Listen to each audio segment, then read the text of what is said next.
Alright guys, so this is going to be a review for the Linus Tech Tips forums. Right there. Yep. That wasn't obvious. So, it's going to be a review of the, sorry, I have to shoot in full manual mode because auto mode just pisses me off all the time, and then manual focus because autofocus, it's going to be doing this the entire video. So, full manual mode, username Vinyl-303. Gonna have a video which you're probably watching right now, as well as pictures on the actual post. Just for those of you that aren't aware, this is a server, a tower server from 2003. Just some quick specs. It's got 4 gigs of 266 megahertz ECC DDR1 RAM. This server actually, although it is 32-bit, has a maximum capacity of 6 gigs of RAM. On the front, just focus really quick. You got this aluminum front bezel. Right there it says PowerEdge 2600, and then you got a Xeon sticker. This was a very low end, if not the lowest end base model tower server that Dell made at the time, which was 2003. Pulling this down, you'll see there's a lock up top. You pull that down. I don't have the keys for it because I didn't get them when I bought the server, although from the computer shop that I bought it from did have the keys sitting on the counter, but I forgot to ask for them as I was carrying it out the door. So it was in the unlocked position when I got it back to my house. And what I did is I just removed the screw and then pulled the metal shim off, so it can't actually be locked. Going up here, you'll notice there's this laptop CD drive, laptop floppy drive. It's an all-in-one unit up top, 2 5¼ inch bays, some ventilation that doesn't actually serve a purpose. There are 6 hard drive bays. They are hot swappable. This one currently has just pop that down, a Hitachi UltraStar, some info. It's a 10,000 RPM SAS drive, made in Singapore, dated December 2003, 10K RPM, 73 gigabytes, that's what it is. The rest of the actual hard drive slots, they aren't actually even hard drive caddies, because there's no way to secure a hard drive in there. They're just blanks. Back here, increase shutter speed as much as I can. It doesn't go any higher than 30. Oops. So yeah, the rest of them, they are just blanks. Like I said, they are hot swappable. I'm just trying to buy time so that I can put the drive back in. This one's always finicky. I have attempted to shoot this video several times before actually you're watching the one right now. There we go. You can see this one does allow for much more air to pass through it. So they do just plug into a backplane, and then the backplane connects to the motherboard. You'll see on the inside, but there is a built-in RAID card to the motherboard. But I don't have the RAID key, so I can't actually enable it. It does take proprietary power supplies. Oh, this one's actually still hot from folding a few days ago. It's actually quite warm.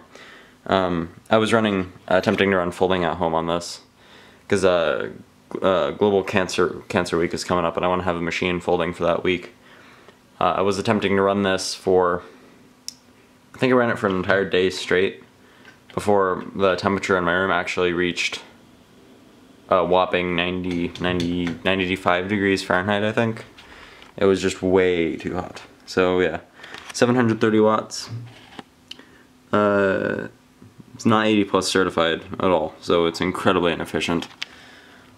But on the back, you'll notice the proprietary connector. 2, I think those are 50mm fans, and they're not 40. But you can see back there, there's a spot for that, and then this actually, it's a second power supply. It's actually a second power supply slot. It's plastic. Currently though, these power supplies are about $160 a piece on eBay. That's way more than I want to put into a machine that is over 10 years old at this point. So, the side panel, this is a BTX-esque form factor. So the left side panel, or the right side panel opens instead of the left, if you're looking at it from the front. My side panel actually is very, very warped at the moment, so I can't actually screw it on, but it actually clips on. Oh yeah, another thing. You can see it comes with a Windows Server 2003 key. Write that down if you want to use the Windows Server key. 5 clients. Just make sure you get that. So yeah. On the back, you have your different ports. There's my cat.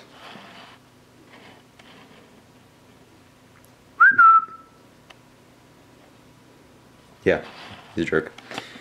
Well, having a look at the ports on the back, you'll notice there's two 92mm exhausts, Kensington lock slot, although this thing does weigh a whopping 68 pounds, and fully loaded with dual power supplies and 6 hard drives, and completely chock full of 7 expansion slots. This thing will come in at about 98 pounds.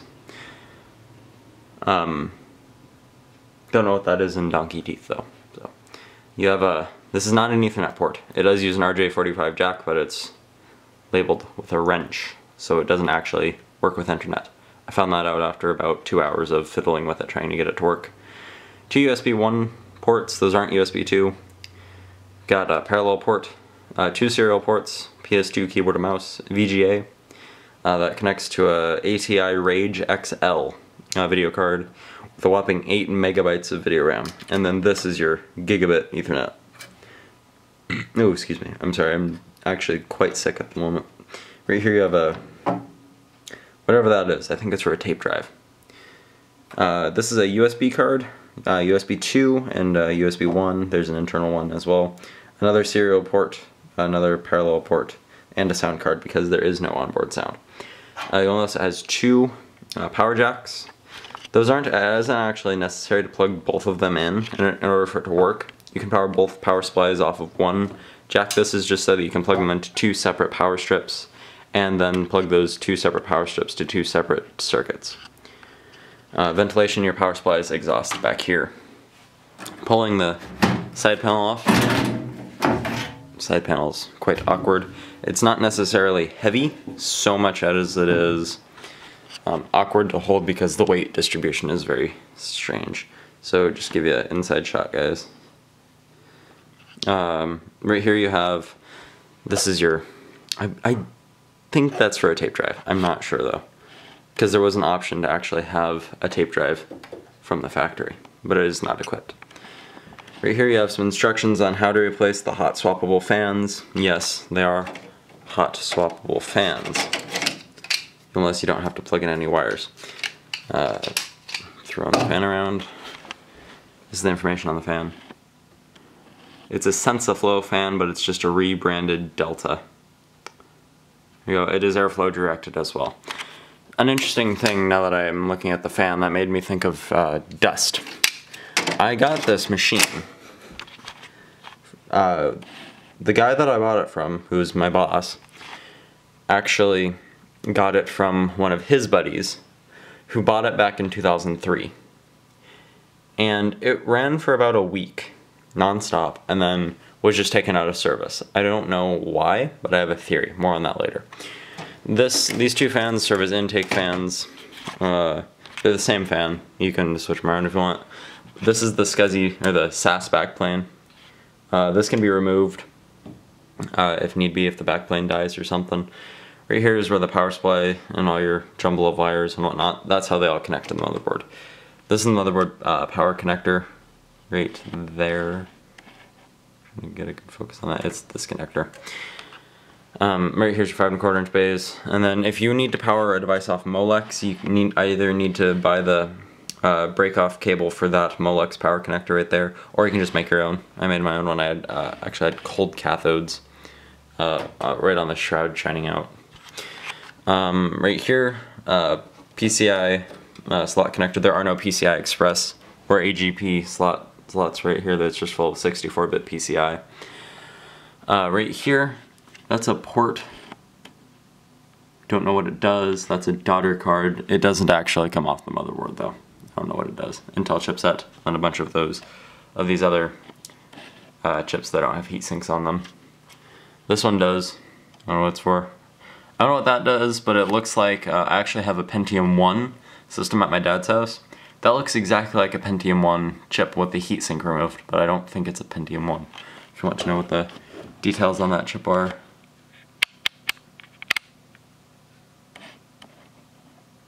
That's what they are. It says Intel on it. I don't know what it is. Mali, made in Mali. I don't know. So, get that a little in focus for you. If this video is out of focus, I'm sorry. This is the first time, actually, not the first time filming with this camera, but it's one of my first times. The whole system in total has 5 fans, not counting the ones on the power supply. Removing these thumb screws. Removing these thumb screws. It allows you to remove the shroud that is over the processors. Right, actually, I have to go get a screwdriver for this. Jesus. There we go. This is a fan that cools off the RAM, by the way. There we go. And something you need to do, this is the fan wire for the fan that cools the RAM. Pull the whole thing off. Be careful with it, they don't make them anymore. Yep, dual processors. 3.06 gigahertz, dual Xeons, so 3.06 Xeons. I think my card's gonna get full. But yeah, 3.06 gigahertz on both of them, single core, hyper-threaded.